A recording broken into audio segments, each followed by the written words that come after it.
جل شانہ اعلان فرماتے ہیں یا ایھا المدثر قم فانذر وربک فکبر وثیابک فطہر۔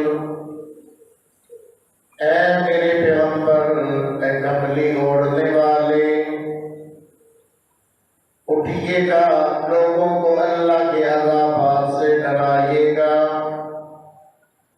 اللہ کی بڑائی کو بیان کیجیے گا۔ وہیں پر اللہ کا حکم ہوتا ہے وثیابک فطہر، اور اپنے کپڑوں کو پاک اور صاف رکھیے گا۔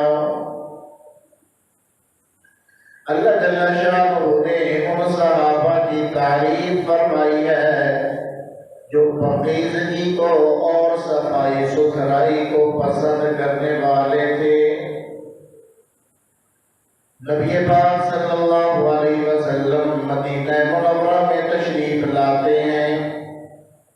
آپ صلی اللہ علیہ وسلم سب سے پہلے اہل قباء کے ہاں تشریف فرما ہوتے ہیں۔ وہاں پر آپ صلی اللہ علیہ وسلم ٹھہرتے ہیں۔ وہاں پر ایک مسجد کو تعمیر کر دیا جاتا ہے جس کو آج کل ہم مسجد قباء کہتے ہیں۔ تو اہل قباء میں رسول اللہ صلی اللہ علیہ وسلم آ کر ٹھہرتے ہیں۔ اللہ جل شانہ نے وہاں کے رہنے والے لوگوں کی تعریف فرمائی۔ وہاں کے رہنے والے لوگوں کے عمل کو اللہ تعالیٰ نے پسند فرمایا۔ فرمایا اے میرے پیغمبر، فیہ رجال یحبون ان یتطہروا، اے میرے پیغمبر، یہ قباء کی بستی میں لوگ ایسے رہنے والے ہیں جو پاکیزگی کو پسند فرمانے والے ہیں۔ واللہ یحب المطہرین، اور اللہ جل شانہ بھی پاک لوگوں کو پسند فرمانے والا ہے۔ رسول پاک صلی اللہ علیہ وسلم نے ان کو بلایا اور پوچھا کہ اے اہل قباء، بتاؤ نا وہ کون سا تمہارا عمل ہے جس کو اللہ تعالیٰ پسند فرما رہا ہے۔ اللہ تعالیٰ نے تمہارے اس عمل کی جو ہے وہ تعریف فرمائی ہے۔ انہوں نے عرض کیا یا رسول اللہ صلی اللہ علیہ وسلم، جب ہم استنجا کرتے ہیں، ڈھیلے کو استعمال کرنے کے بعد ہم پانی کا بھی استعمال کیا کرتے ہیں۔ فرمایا آپ صلی اللہ علیہ وسلم نے اللہ تعالیٰ کو تمہارا یہ عمل بہت پسند آیا۔ قیامت تک کے لیے اللہ نے قرآن کی آیتیں بنا کر نازل فرما دی۔ جو بھی اللہ کا قرآن پڑھنے والا ہوگا، اہل قباء کے اس عمل کا ذکر کرنے والا ہوگا، فرمایا فیہ رجال یحبون، کہ اس قباء کی بستی میں کچھ لوگ ایسے رہنے والے ہیں جن کو اللہ تعالیٰ پسند فرمایا کرتا ہے۔ یہ پاکیزگی کا عمل اللہ کو بہت زیادہ پسند ہے۔ یہ صفائی ستھرائی کا عمل اللہ تعالیٰ کو بہت زیادہ پسند ہے۔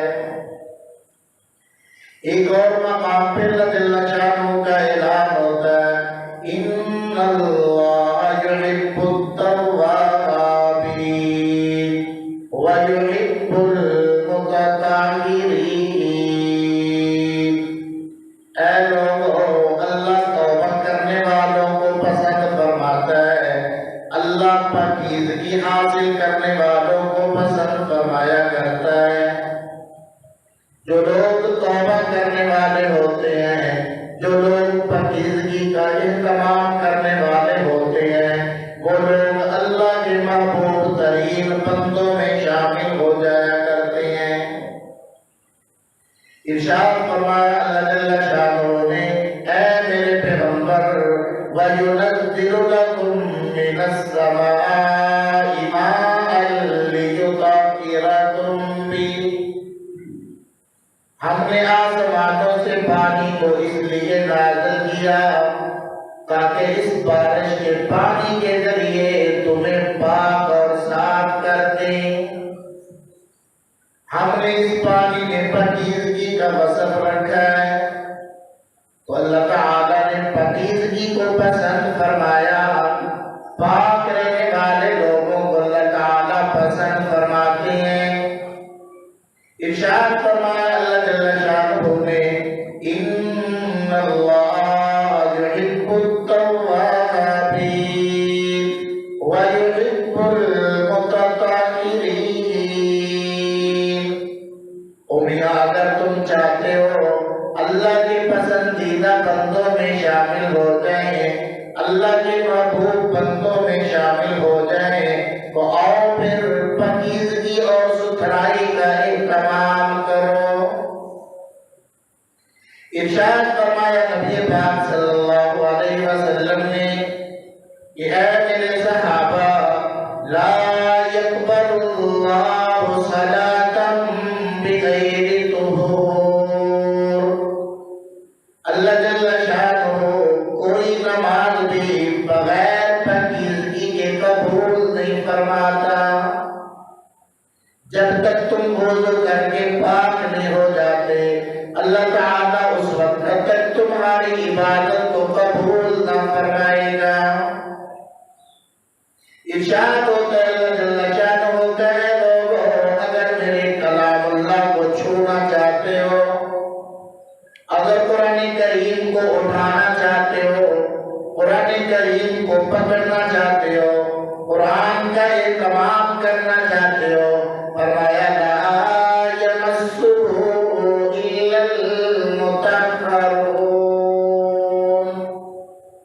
صرف پاک لوگ اللہ کے قرآن کو ہاتھ لگا سکتے ہیں، ناپاک لوگوں کو اللہ کا قرآن پکڑنے کی اجازت نہیں۔ تو اللہ تعالیٰ پاکی کا اہتمام کرنے والوں کو پسند فرماتے ہیں۔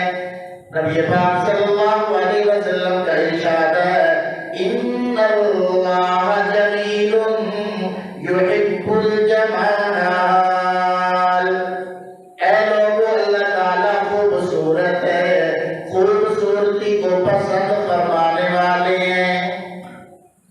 تو آؤ نا، ظاہری پاکیزگی کا بھی اہتمام کرنے کا حکم ہے کہ اپنے کپڑوں کو پاک رکھو، اپنے جسم کو پاک رکھو۔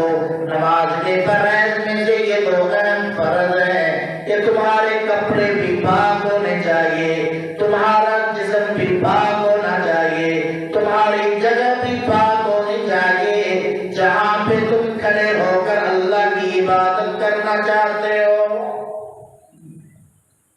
اس جگہ کا پاک ہونا بھی ضروری، تمہارے جسم کا پاک ہونا بھی ضروری، تمہارے کپڑوں کا پاک ہونا بھی ضروری۔ اگر جگہ نہ پاک ہوگی، اگر جسم نہ پاک ہوگا، اگر تمہارا لباس نہ پاک ہوگا، اللہ جل شانہ تمہاری عبادت کو قبول نہ فرمائیں گے۔ اسی لیے فرمایا کہ بغیر طہارت کے، بغیر پاکیزگی کے اللہ جل شانہ نماز کو قبول فرمانے والے نہیں۔ تو کپڑوں کا پاک صاف ہونا، جسم کا پاک ہونا، جگہ کا پاک ہونا، یہ نماز کی شرائط میں داخل ہے۔ اس وقت تک نماز قبول نہیں جب تک یہ پاکیزگی حاصل نہیں ہوگی۔ تو جہاں پر عبادت کرنی ہے وہاں پر جگہ کا پاک ہونا ضروری ہے۔ اس لیے رسول پاک صلی اللہ علیہ وسلم نے مسجدوں کو پاک اور صاف رکھنے کا حکم دیا۔ اللہ جل شانہ نے ابراہیم خلیل اللہ کے فرمایا تھا، طاہر بیتی للطائفین۔ اے میرے خلیل، دونوں